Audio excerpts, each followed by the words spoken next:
to call to order the West Bridgewater School Committee meeting of July 20th, 2020. I'd like to stand for the Pledge of Allegiance.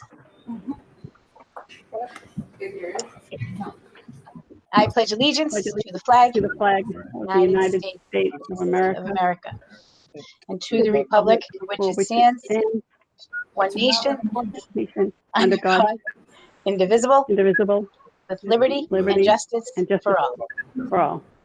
And a moment of silence. Great. Let's get started. Thank you. The listing of matters on the agenda are those reasonably anticipated by the chair, which may be discussed at the meeting. Not all items listed may in fact be discussed, and other items not listed may also be brought up for discussion to the extent permitted by law. This meeting is being videotaped for cable. May I have a motion for the approval of minutes? Moved. Second. Moved, second. Any discussion? All in favor? Aye. Aye. Excellent. Thank you. All right. Sorry about that, Donna. Now we'll go to introductions. I'd like to take a few minutes just to introduce Mr. David Yo as our newly elected school committee member, replacing Mr. Jim Holden on behalf of the committee, and I'm sure some members would like to say a few words. If they do, just welcome aboard. We're looking forward to working with you and just keeping what the intention of the members for what's in the best interest of the students and families in West Bridgewater always on the forefront, and just furthering everyone's best interests. So welcome aboard, David. Yeah, I'd like to say the same too. I'd like to echo your words. I'm looking forward to working with David. I think it's going to be, great. Obviously, David, not looking at this way, but probably has some views that we're all in a different age bracket than David. So David might be able to help out with some views that are closer to the kids a little bit. But I also want to thank Jim too for his service the past 15 years too. He put a lot of work in too. So hopefully he's going to enjoy retirement. Absolutely. Yes, I agree. Well said. Welcome, David. Thank you. And I would just like to say congratulations to the class of 2020 for graduating yesterday. Everyone who was involved, it was a great show and went smoothly. And I think everyone was really happy with the way it went, and the weather cooperated. It wasn't too hot. And I would just like to say how much of it is to be an honor to be a part of this committee, and how I really hope I just want to continue the success that this school committee has had. I know Jim Holden was a member of it when I was in high school, and the continued success of West Bridgewater Schools is known in the area, and being the newest member of the school committee, I just hope to continue that track record. So thanks for having me here, and I look forward to working with everyone. Excellent. Thank you very much. Welcome aboard, David. Thank you, Mark. And also under introductions, I would like to introduce the assistant principal of the West Bridgewater Middle Senior High School, Mr. Brandon Frost. Mr. Bodwell, would you like to take that over? Thank you. Brandon's been a great addition. He really has hit the ground running, jumping right on to different meetings, working well with Mrs. Page and other members of our academic continuity planning committee, as well as just general things to start the school year that have to happen in the summer. But I've been impressed with what I've seen so far. I like that he takes a lot of initiative and is very, very involved from the beginning. So, Brandon, if you wanted to say a few words, that'd be wonderful. Sure, yeah, it's been a pleasure so far. You guys have such a great community and a great school system. I can tell, only being here for just a short while, but I'm really excited to get involved. And I know a lot of our talk is about COVID-19 and everything going on, but I can't wait to see all the faculty and the students and start making an impact, as soon as I can. So I'm excited. It's been great so far. So I just ready to get to work. Excellent. Welcome aboard. Yeah, thank you. Thank you. All right. Brandon, do you mind just telling us a little bit about your background? Yeah, sure. So I've been a teacher at Marshfield High School for 15 years now, a little over 15 years. And about 4 years ago, I started my CAGS, which I got through Fitchburg State, and I was licensed about a year ago. And just kind of ready for a new challenge, basically. So I'm going to be bringing a lot of those kind of classroom experiences into this new position. So I'm excited to, be fresh out of the classroom, kind of still looking at the position as a teacher in some sense. I want to be, supportive of teachers in the building and students. There's going to be a lot of issues obviously coming up this year, a lot of emotions and things like that. And I'm here to help. I'm here to support. So I'm really excited to do that. So. Great. My background is reading and writing, if that helps. And Brandon came very highly recommended from Marshfield. I know the administration there very well. So very, very, lots of good thoughts, and they're very happy that he landed here. Good. Thank you. As well, yeah, you're welcome. Nice to meet everyone virtually. Okay. On to superintendent's update. Mr. Bodwell. All right. So we have, graduation. yes, we have a few pictures of the graduation ceremony. They can scroll through, but just we had 108 students receive their diplomas last night. I want to thank all the staff that were part of this and a lot of volunteers. It really was a great event. It was a culminating event for the class of 2020 that was very well deserved. They had worked so hard, both all their years in school, but then through March with all the remote learning. The planning was immense to get this off the ground, and I want to thank everyone from the committees to the Board of Health for all their support. The weather also cooperated, which was nice. It was warm, and our kids really sweated it out a little bit during the rehearsal out there on the field, but they endured. And when the time came for graduation, the breeze picked up and the clouds picked up a little. So that was great. Our kids have been amazing every step of the way.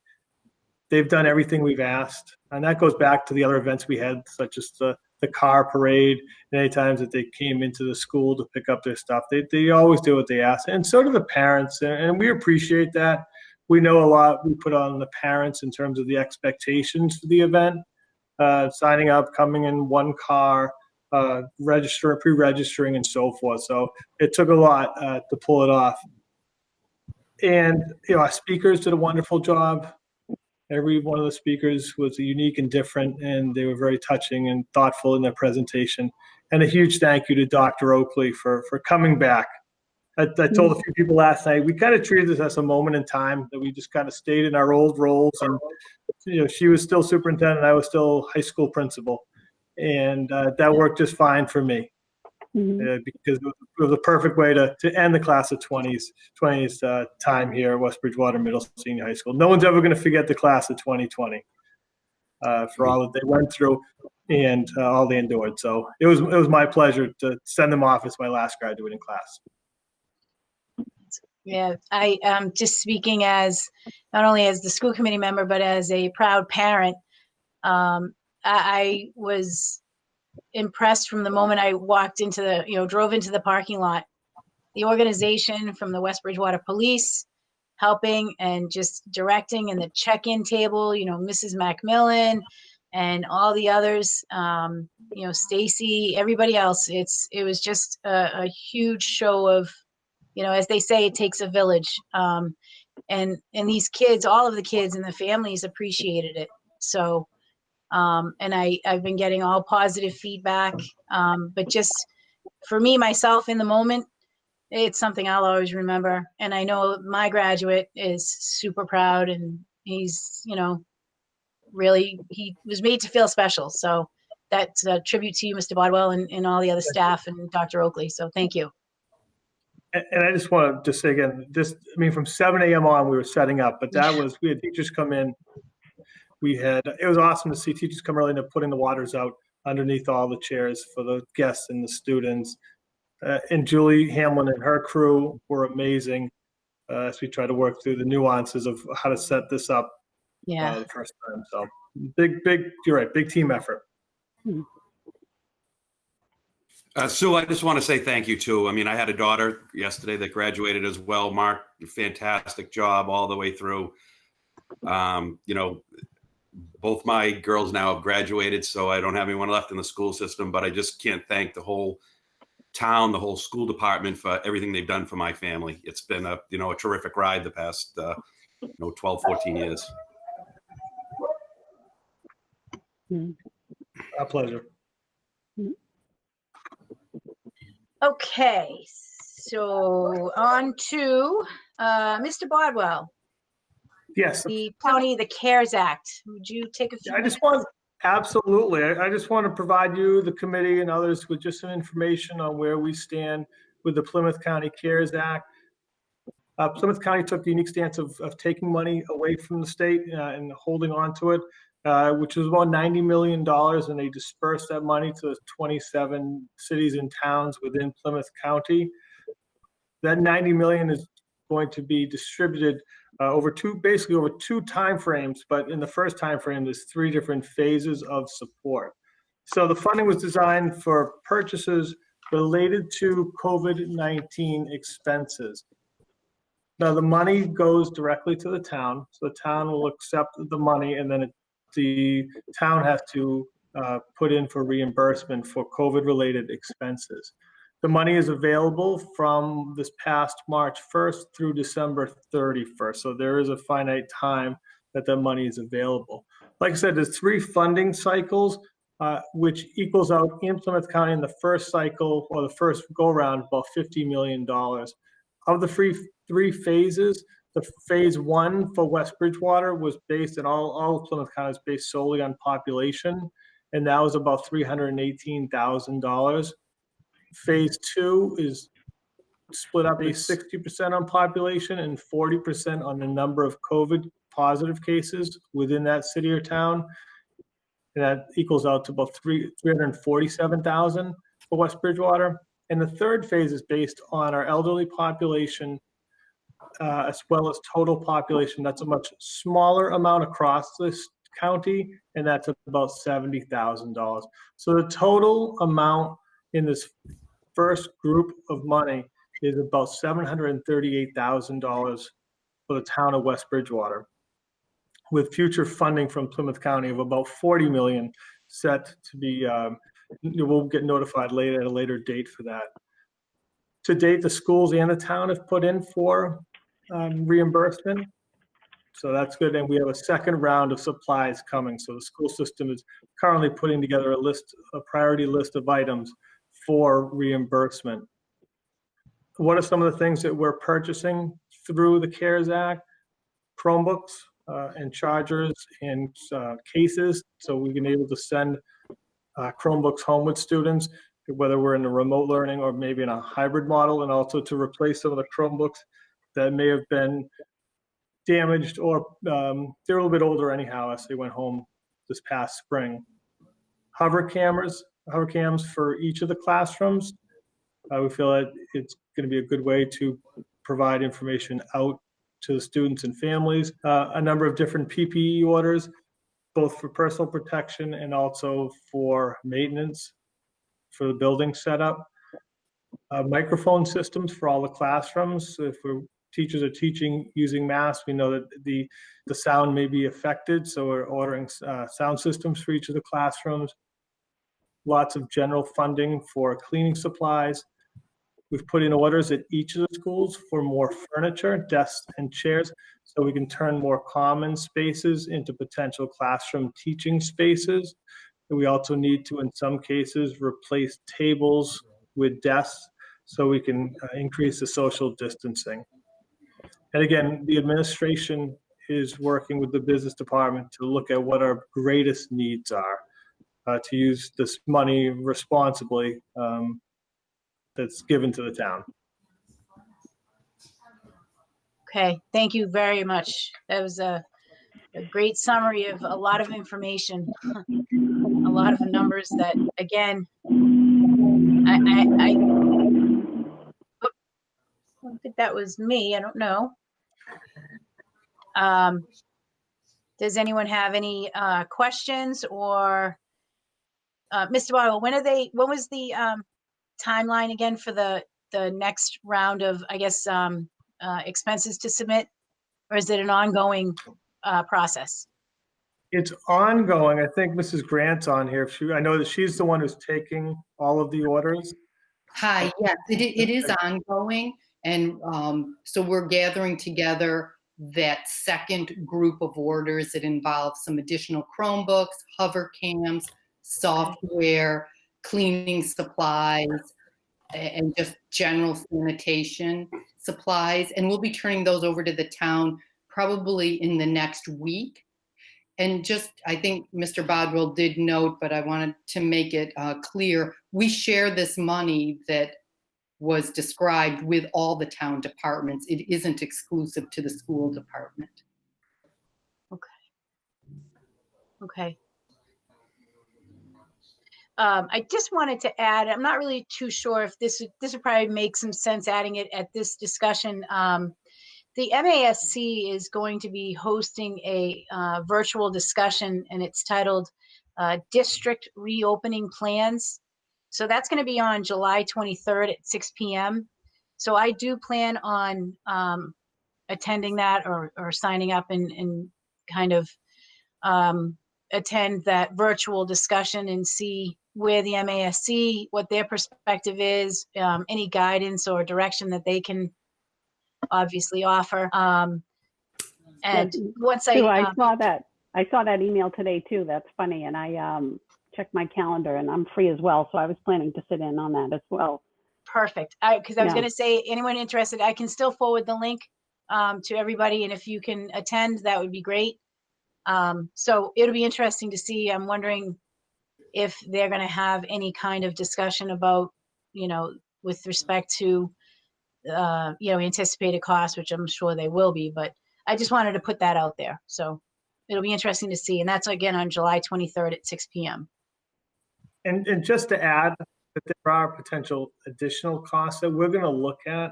That could be transportation costs.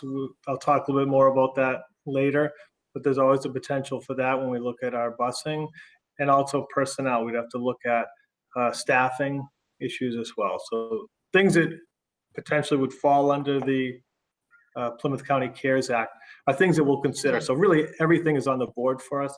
We'll have discussions within our own school department and also with the town prior to submitting everything.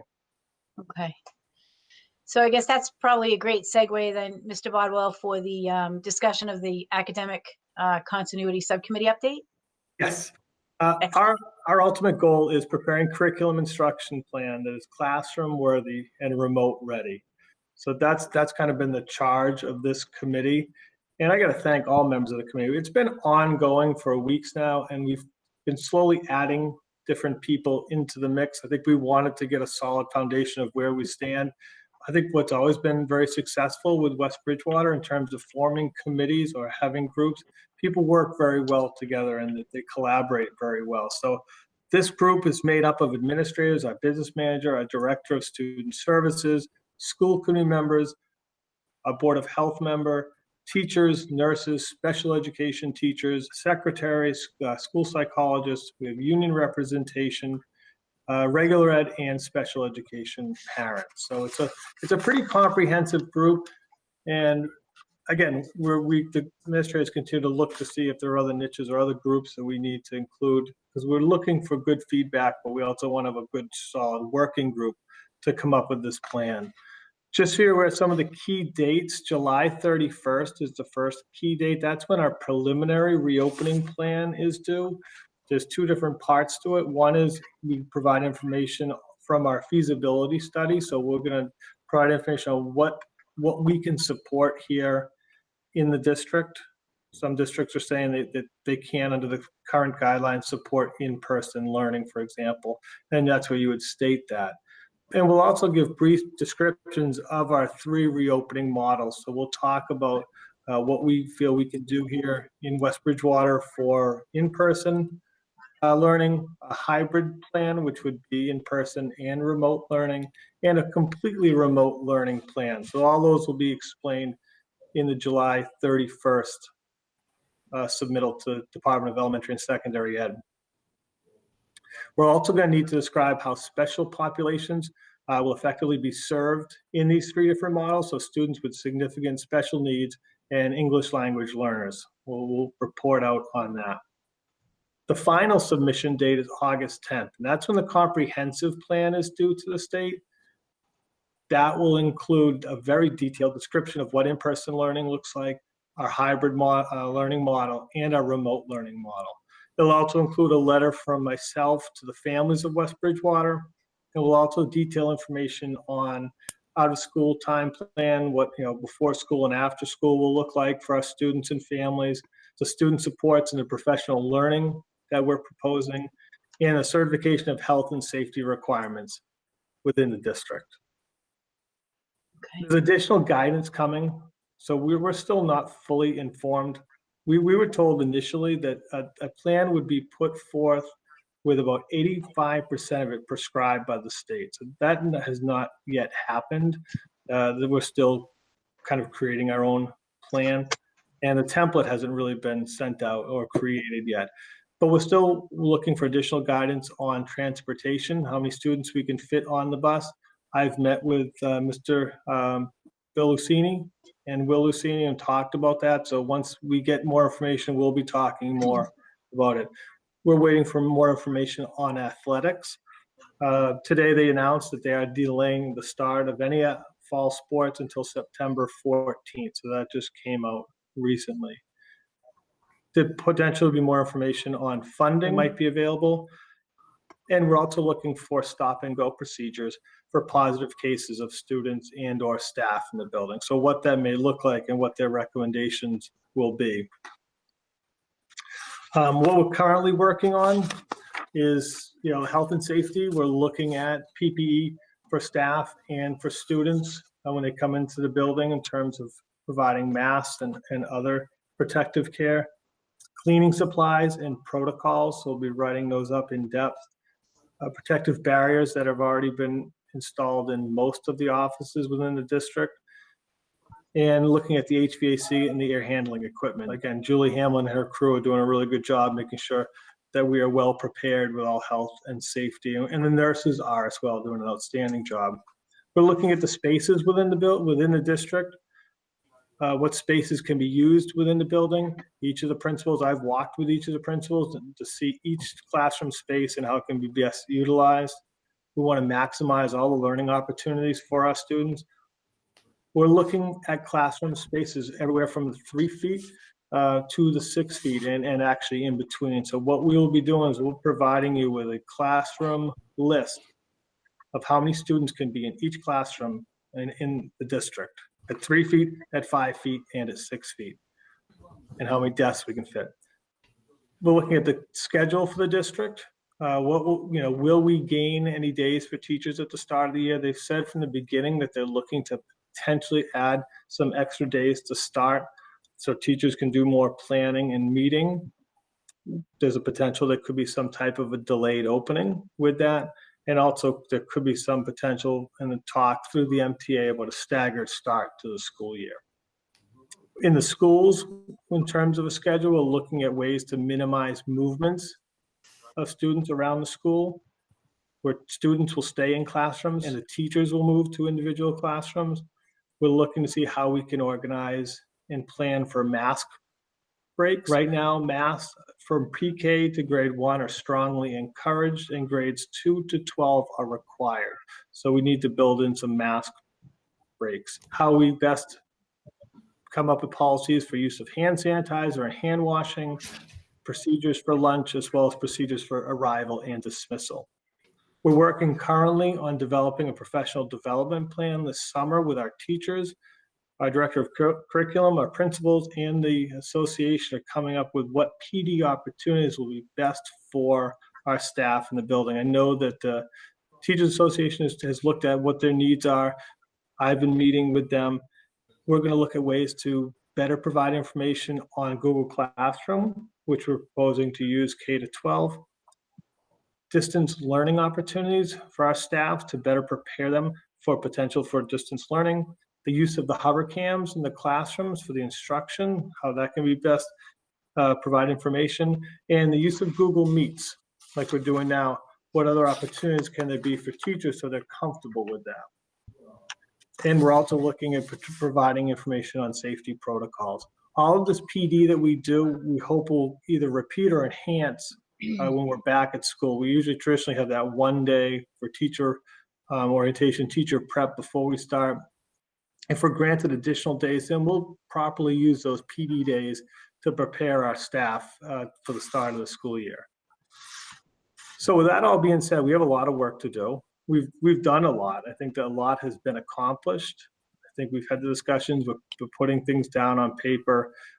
We're very well prepared to meet the deadlines that have been established. And at some point during this meeting, I'd like to discuss the potential for holding another school committee meeting in the interim prior to our August 24th meeting, so we can give you that more complete plan for your approval purpose. That sounds great. Do you want to just speak about the parent surveys real quick, and then we'll go to that segment for the meeting and get that finalized? Absolutely. I'm not going to go into the results or what we have so far. No. The results, but I want to explain for those who may be listening who don't know what kind of questions we were asking. And I first want to thank all of our administrative team for their hard work in putting this together. We took a lot of time and effort to hopefully create a survey that was comprehensive enough and with the goal to get information that we can use. The deadline to respond is 6 p.m. This Wednesday. So if people have not responded, if they can do it by then, that would be appreciated. We have set it up so if you have multiple children in the district, you can fill it out multiple times, one for each child, because the needs at a elementary level may be different than at a secondary level. So, or even if they're in the same grade, the needs may be a little bit different. So what we were looking at for the survey, in general, will the parents be sending their child to school? Okay, that's one of our primary questions. We need to know that and get a good idea. Now, this is not a survey where if they answer one way, they're tied and they have to stay with that answer. We're most likely going to be sending out another survey at some point to ask more clarifying questions. We want to know the comfort level ranging from extremely comfortable to not comfortable at all in returning to school. That's important for us to gauge their social emotional well-being, not only for the students, but also for the families. What model would they prefer? And we try to describe in as much detail as possible without going too far into it, in-person, hybrid, or remote. When we talked about hybrid, we gave two different scenarios, an A and a B week. So week A, the group would be in-person learning while group B would be doing remote, and then they would flip-flop on the second week. Or the other one that came up was a split week, where on Monday and Tuesday, group A would be in-person learning, while Thursday and Friday, the other group would be doing the remote. And then they would flip-flop. We would leave Wednesday as a potential day for things such as potentially professional development for the staff in the morning, teacher planning, and potentially office hours, so if students had questions. So those are the two hybrid models that are addressed. Throughout the survey, we tried to provide opportunities for parents to have comments or concerns. They could list them and we could provide feedback or at least give us more information. We asked about bus transportation. Again, very important for us to know how many students may or may not be riding a bus. We asked about technology. Do they have Chromebooks or are we going to have more need to purchase them? We also asked about internet access. Do they have good, reliable internet access, or is it not so reliable, or maybe they don't have it at all? Again, that would be a follow-up survey. We'd want to find out if they do not have internet access at all. We'd want to know so we could provide assistance for them. And finally, we asked about their social emotional well-being. Again, we're very concerned about all of our students coming back and our families. We know they've been out of school since March, so it's going to be a big transition coming back. I'm happy to report as of 5:48, the last time I checked, we had 1,060 responses. Wow. That's when great. when I sent it out, I by the time I got back to actually check it, I think it might have been 3 minutes later, we had about 65. So people were eager to respond, and it's providing us, again, very valuable information. So thank you, West Bridgewater, for taking the time to fill it out, because it's truly, we want the best for your children, and you providing this information will help us do that. That's great. That is fantastic. And then there was always the option as well to contact you personally, either email or give you a call. Yes, we've said that throughout, and Yeah.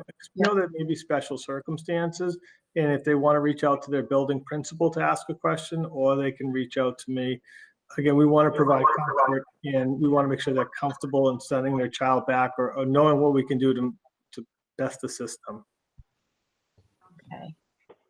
And Mr. Powell, can I just ask you a question that I think I should know the answer to, but can you tell me what exactly is the Hovercam in the Good classroom? question. Yes, the Hovercam, if you indulge me, hold on one second. Okay. This is great. Show and tell. Give you a remote learn of, this is an older version, and I don't know if you can see it that well. Oh. I almost used this today, but it's an older one. It's basically a document camera. So if you flipped it down, you could take a picture of, so a teacher was working with a piece of paper or wanted to annotate some text out of a book, they could show the text, but then they can also show, they would put it up and they would be able to display their screen. So if they're doing an interactive, using an interactive whiteboard, they could display what they're doing at that moment. If they're showing a video, again, the Hovercam would show what's going on in the class. The idea would not be to be taping the students. The idea, or displaying the students in any way, it would be, we're looking at any potential for the instructional piece. And we have a lot of details to work out on that, and we're gonna work through that, but it's not something that is gonna be in the back of the room, it would be in the front of the room. And again, we're gonna talk more with different people about how it could be best used. Gotcha. Okay, thank you. You're welcome. Awesome. Any other questions for Mr. Bodwell? All right. So let's move on. Under business. First piece is, I did want to inform you, the annual MASC convention, which was originally scheduled for November 4th through November 7th, will not take place this year for obvious reasons. They don't have the venue. We would go down to the convention center down in Hyannis. So clearly with COVID, that's not possible this year. However, MASC has put out that they are planning a series of programs and workshops, virtual programs and workshops. So stay tuned for that. They will be putting out a schedule, hopefully in the next few weeks. I'm sure we just need to get through these 3 plans first and get the kids back to school. The other piece is, so this next piece of business is dealing with the 2 resolutions from the MASC. The first one is dealing with the COVID-19 state funding, and the other is the social equality, I believe, that anti-racism resolution. So my experience is, in every November at the annual convention, when each school committee elects their delegate, the delegates go down, as well as the other members, to enjoy the presentations and the booths and information sessions and pullouts and all of that, that they'll have the delegate vote, and at that time they will vote in these resolutions. However, it now, given obviously the state of affairs with COVID and with the anti-racism movement and all of that, is there are 2 now resolutions that I would like for the committee to view, and so that we can vote on them, so that I can put them forward to the MASC. They have suggested, and they're encouraging the districts to consider these locally and respond by forwarding to, for example, Governor Baker, the Education Secretary Pizer, our state senator and representatives, Senate President Karen Spilka, and then the House Speaker Robert DeLeo. So if we could review those, if you have any questions, they're very straightforward. I would like to then, obviously due to the very imminent fiscal and public health crisis that we're in, I'd like to follow and, as MASC has recommended with their guidelines, and put those forward to those entities on behalf of the West Bridgewater School Committee. So I'd like to make a motion to approve providing the two resolutions as presented, the COVID-19 state funding and the anti-racism resolution to be put forward for MASC consideration at some point now in the immediate future, as well as at the time the delegate convention convenes to make a formal vote. Second. Excellent. All in favor? Aye. Aye. Excellent. All right. Thank you very much. And under business, so Mr. Bodwell, you had brought up a suggestion for the next interim date to be August 3rd. That's correct. And what for us to vote on the plan, to review it, to vote on it, and then for your submission by August 10th, I believe you said? Yes, I'd like to do a full presentation on what that plan would look like. All right. Other school committee members, does that date work for you? Good with me. Fine for me, yeah. Excellent. And we'd still have the August 24th meeting as well, right, as scheduled? We would still Yeah. have the August 24th meeting. Yes. Okay.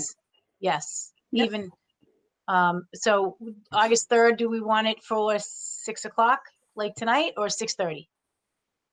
6 o'clock works. 6 is Okay. fine. Super. All right. So we'll have Kim put that into the approval. And now also under business, Mrs. Smith, could you give us the Inclusion Matters update? Yes. Hi. In late June, Inclusion Matters hosted an online storytelling workshop for families with special needs, which was so well attended. Thanks to all who told their stories and made this an unforgettable experience. Inclusion Matters' next event is this Wednesday, July 22nd at 8 p.m., so 2 hours after you finish your survey. Join us for a virtual Netflix watch party as we watch together the award documentary Crip Camp, A Disability Revolution. One of the best parts of being a part of the community of special needs is becoming a part of the courageous history of disability activism and change. Come learn with us about how people with disabilities fought and are fighting still for their rights. Details for joining the event are on the Inclusion Matters Facebook event page. If you're not on Facebook, you can always call the school and we can email you too. Thank you. Excellent. Thank you very much. All right. So the warrant subcommittee report. The following warrants were issued and paid for fiscal year 2020 and 2021. There were 3 bill warrants. The first dated July 2nd, 2020, in the amount of $17,706.25. That's for fiscal year 20. A bill warrant dated July 9th of 2020 in the amount of $11,196.06. That's also for fiscal year 20. And the last is dated July 23rd of 2020 in the amount of $77,812.46. And that is considered under fiscal year 21. There were 2 payroll warrants. The first dated June 26th of 2020 in the amount of $426,286.69 for fiscal year 20. And the last is dated July 9th of 2020 in the amount of $428,855.20, also for fiscal year 20. Okay, under public forum, members of the audience wishing to address the committee may do so at this time. Audience members are reminded that personnel issues or issues that would violate student or employee confidentiality cannot be addressed during this public forum. Anyone like to join in on the public forum?